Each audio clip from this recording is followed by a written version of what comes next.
Hello everyone, welcome to NTV. నేను మీ Ramya Chowdary. Stock మార్కెట్లో అయితే చాలా సర్ప్రైజింగ్ థింగ్స్ జరుగుతున్నాయి. మార్కెట్ అప్ అండ్ డౌన్ అవుతూ ఉంది. మరి ఇలాంటి సిచ్యువేషన్లో అసలు ఈరోజు ఫిబ్రవరి 26న క్లోజింగ్ ఎలా ఉండబోతుంది అనేది మనతో ఇన్ డీటెయిల్గా షేర్ చేసుకోవడానికి Ganugupati trading academy director Ramachandramurthy గారు ఉన్నారు. వారితో మాట్లాడదాం. Hi sir. హాయ్ అండి. ఎలా ఉన్నారు? ఫైన్ అండి. Yes sir. స్టాక్ మార్కెట్లో ఇప్పుడు ప్రతి ఒక్కరూ ఇన్వెస్ట్ చేసేవాళ్ళే. ఏజ్తో సంబంధం లేకుండా అందరు ఇన్వెస్ట్ చేస్తున్నారు. సో అందరికీ అసలు ఈరోజు మార్కెట్ ఎలా ఉంది అనేది తెలుసుకోవాలనే కుతూహలం ఉంది. సో అసలు ఎలా ఉందంటారు ఈరోజు మార్కెట్? డెఫినెట్గా అండి. వాళ్ళు యాక్చువల్గా నిఫ్టీ వచ్చి 25,496 దగ్గర క్లోజ్ అయింది. 14 పాయింట్స్ ప్లస్లో అయింది. సో మార్కెట్స్ అయితే పాజిటివ్గానే ఉన్నాయి, ఒక రేంజ్లో ఉన్నాయి. 25,000 బాటమ్ తీసుకుంటే 25,400 నుంచి అప్ సైడ్ ఏమో 25,800 ఈ రేంజ్లో ఉంది. సో బాగా రేంజ్లో ఉంది. అయితే మనకి అన్నీ కూడా ఈ లాస్ట్ 3-4 డేస్ నుంచి 3-4 వీక్స్ నుంచి కూడా పాజిటివ్ న్యూస్లే వస్తున్నాయి, కానీ మార్కెట్స్ అయితే పాజిటివ్ని ట్రిగ్గర్ చేసుకోలేకపోతున్నాయి. అంటే ఈ యూరోపియన్ యూనియన్తో డీల్ అయింది, అలాగే యుఎస్తో ట్రేడ్ డీల్ అయింది. అయినా కానీ మార్కెట్స్ రేంజ్ బ్రేక్అవుట్ చేయలేకపోతున్నాయి. సో అయితే ఏంటంటే మేజర్గా మనకి ఈ ఐటీ ఇండస్ట్రీ డ్రాగ్ చేయటం వల్ల నిఫ్టీ సపోర్ట్ లేకపోతుంది. ఎందుకంటే ఐటీ ఇండస్ట్రీ మొత్తానికి ఈ ఆంథ్రోపిక్ ఈ కంపెనీ నుంచి వచ్చిన ఆర్టిఫిషియల్ ఇంటెలిజెన్స్ వల్ల ఈ మన కంపెనీలన్నీ కూడా ఎఫెక్ట్ అయిపోతాయని ఒక పెద్ద న్యూస్. మొత్తంగా ఈ ఐటీ ఇండస్ట్రీ మొత్తం దాదాపు 10-15% ఫాల్ అయింది. దాంతో ఏంటంటే దాని ఎఫెక్ట్ ఇండెక్స్ మీద ఉంది. సో నిఫ్టీ మీద ఎఫెక్ట్ ఉంది కాబట్టి ఇండెక్స్ మళ్ళీ డిసివ్గా బ్రేక్అవుట్ అవ్వలేకపోతుంది. సో మిగతా సెక్టార్స్ ఇండెక్స్ని లీడ్ చేయలేకపోతున్నాయి. ఎందుకంటే మేజర్గా ఇండెక్స్ని లీడ్ చేసే కంపెనీస్ తీసుకుంటే అటు రిలయన్స్ కానీ ఇటు హెచ్డిఎఫ్సి బ్యాంక్ కానీ ఉంది. ఈ రెండు కూడా అండర్ పెర్ఫార్మర్ అయిపోయినాయి. దానివల్ల ఏమైందంటే ఇండెక్స్ పైకి వెళ్ళట్లేదు. Only state bank of India ఒకటే లీడ్ చేస్తుంది, కానీ మిగతా ఇండెక్స్ని ప్రభావితం చేసే కంపెనీస్ అన్నీ కూడా అండర్ పెర్ఫార్మ్ అవుతున్నాయి. దానివల్ల ఏంటంటే ఇవి ఇండెక్స్ రేంజ్ అవుట్ పెర్ఫార్మ్ చేయలేకపోతుంది. అయితే ఎఫ్ఐఎస్ కూడా మెయిన్ ఇంకా బయింగ్ మోడ్లోకి రాలేదు. సో ఇంకా అందుకని ఎఫ్ఐఎస్ కనుక వాళ్ళకి కావాల్సినంత స్పేస్ అయితే ఇప్పుడు మార్కెట్లో న్యూస్ అయితే ఉంది, కానీ ఇంకా వాళ్ళు స్లోగా వస్తున్నారు.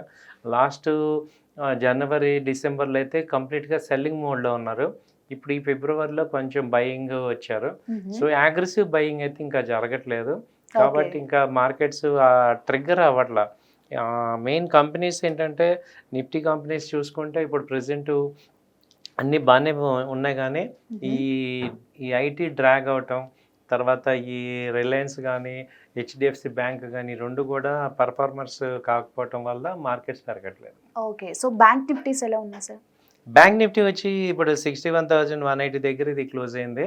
సో ఇప్పుడు 140 పాయింట్స్. బ్యాంక్ నిఫ్టీ అయితే బాగా పెర్ఫామ్ చేసింది. అంతకుముందు లో లెవెల్ 58,000, అక్కడ నుంచి ఇప్పుడు 61,000 దాకా వచ్చింది. మేజర్గా బ్యాంక్ నిఫ్టీలో ఇండెక్స్లో పెరిగేవి ఏంటంటే ఈవెన్ పిఎస్యూ బ్యాంక్స్ బాగా పెరుగుతున్నాయి. స్టేట్ బ్యాంక్ ఆఫ్ ఇండియా కానీ, ఇండియన్ బ్యాంకు, తర్వాత ఈ కెనరా బ్యాంకు, ఈ ఆల్ స్టేట్ పిఎస్సి బ్యాంక్స్ అన్ని, పంజాబ్ నేషనల్ బ్యాంక్ అన్నీ పెరుగుతున్నాయి. అయితే ఈ ప్రైవేట్ బ్యాంక్స్లో చూసుకుంటే మనకి యాక్సిస్ బ్యాంకు పెరుగుతుంది, ఐసిఐసిఐ అక్కడక్కడే ఉంది, కానీ హెచ్డిఎఫ్సి బ్యాంక్ బాగా స్ట్రాంగిల్ అయిపోయింది. దానివల్ల ఈ బ్యాంక్ ఇండెక్స్ మిగతా కంపెనీస్ అన్ని బాగా పర్ఫామ్ చేపిస్తున్నాయి. ఓకే. సో మరి ఇప్పుడు ఇన్వెస్ట్ చేయాలి అనుకునే వాళ్ళకి ఏ స్టాక్స్ బాగున్నాయి అంటారు? ఈ సెక్టర్స్ కానీ స్టాక్స్ కానీ చూసుకుంటే ఇప్పుడు ప్రెసెంట్ అయితే పెర్ఫార్మెన్స్ మళ్ళీ ఆటోమొబైల్ సెక్టర్ మంచి అప్ ట్రెండ్లోకి వచ్చిందండి. ఆటోమొబైల్లో 2 వీలర్ 4 వీలర్స్ బాగానే వచ్చాయి. లైక్ ఇప్పుడు మారుతి వుడ్ బాగానే ఉంది, అలాగే M&M 4 వీలర్, టాటా మోటార్స్ మంచి రిజల్ట్ బాగానే వచ్చాయి. అలాగే 2 వీలర్స్లో ఐషర్ మోటార్ బాగా పెర్ఫామ్ చేస్తుంది. అలాగే అశోక్ లైలాండ్ ఒకటి బాగానే ఉంది. తర్వాత ఈ టీవీఎస్ మోటార్ కానీ, హీరో మోటార్ కానీ ఇవన్నీ బాగున్నాయి ఆటోమొబైల్. అలాగే ఫార్మా అయితే ఇప్పుడు మళ్ళీ మా ఈ లాస్ట్ వీక్ నుంచి కూడా ఫార్మా ఇండస్ట్రీ బాగుంది.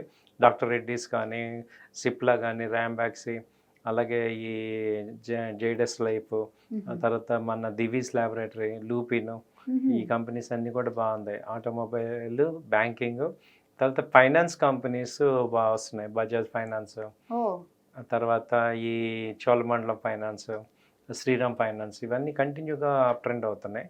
మెయిన్ అండర్ పెర్ఫార్మ్లో ఉంది డిఫెన్స్ ఒకటి, రైల్వే స్టాక్స్.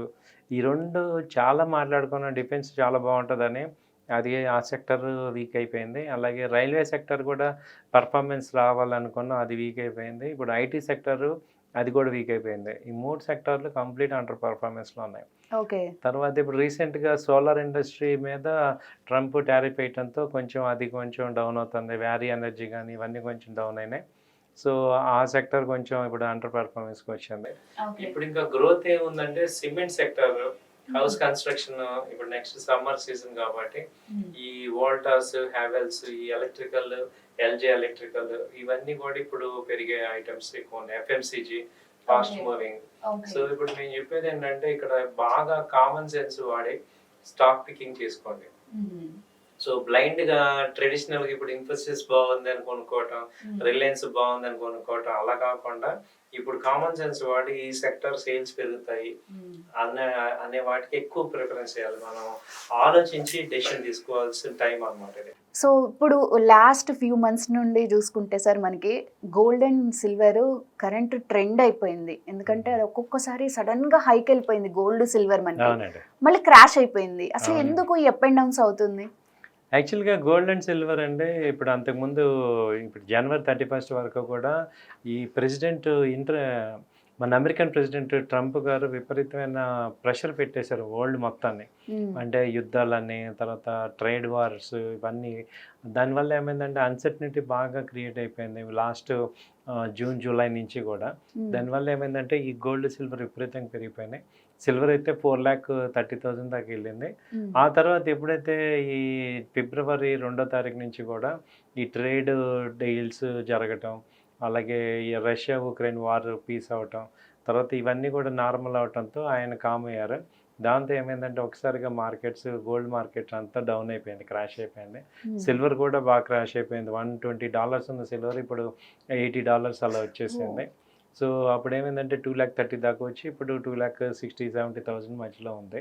సో అందుకని ప్రెసెంట్ ఇప్పుడు ఈవెన్ లాస్ట్ 3-4 డేస్ నుంచి కూడా మార్కెట్ గోల్డ్, సిల్వర్ బాగా పెరిగాయి.